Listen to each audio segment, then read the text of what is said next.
Where your treasure is, there will your heart be also.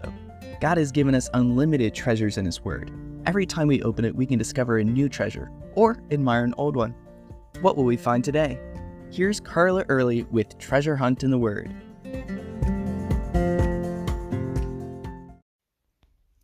As a mom, long about dinner time when I opened the cupboard and took stock and realized I needed to go to the grocery store before making dinner, I would sometimes think of Jesus feeding the 5,000 with the little boy's loaves and fishes.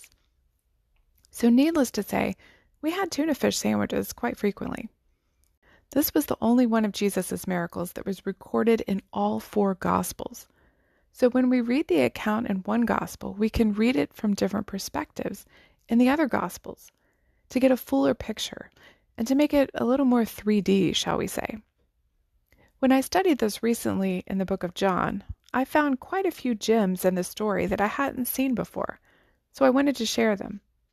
From the other Gospels, we learn that Jesus had just received the news that his cousin and fellow minister of the Gospel, John the Baptist, had been beheaded, and his disciples had just returned from the 2x2 missions that he'd sent them on.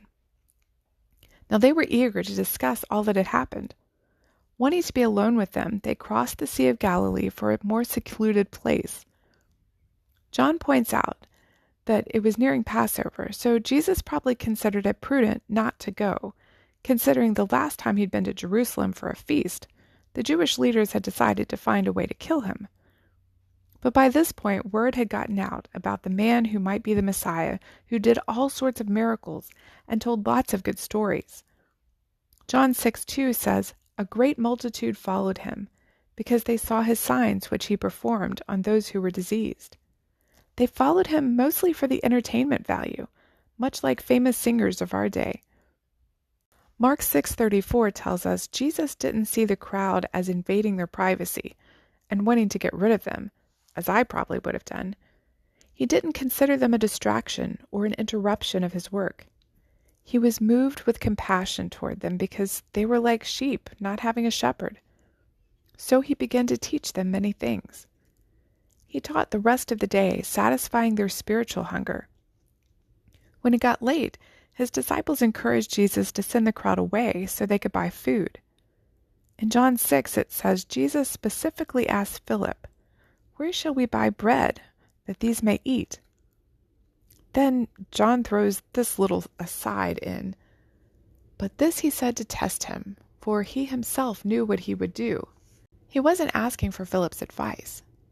Of course, if Jesus had brought a blind man and asked what he should do, Philip would have said, "Why, you can heal him, Lord." But feeding so many people? I could hear Philip's brain going. There's 5,000 men, plus women and children, upwards to, 20,000 people? He replied, "We don't have but 200 denarii.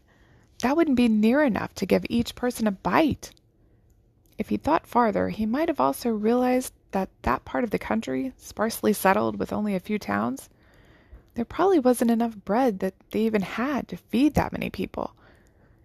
It was an all-round impossible situation, and we know that's Jesus' specialty.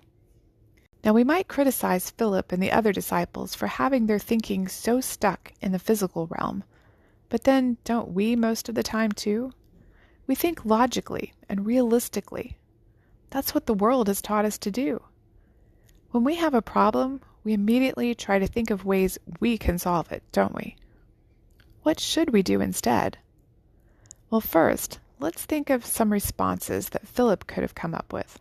How about, "We don't have the money to feed them, but we've seen what you can do. You can feed them." Or, "Why are you asking me? You're the one that can do miracles." Or, "Lord, we've seen you do some amazing things. If you can heal people and cast out demons, I know there's nothing too difficult for you." Now that's faith. And that's what we need to be able to say with confidence anytime we run into the impossible. "Lord, I know what you've done for me in the past, and I know I can trust you for this in my future. I know I can't do it myself, but you can."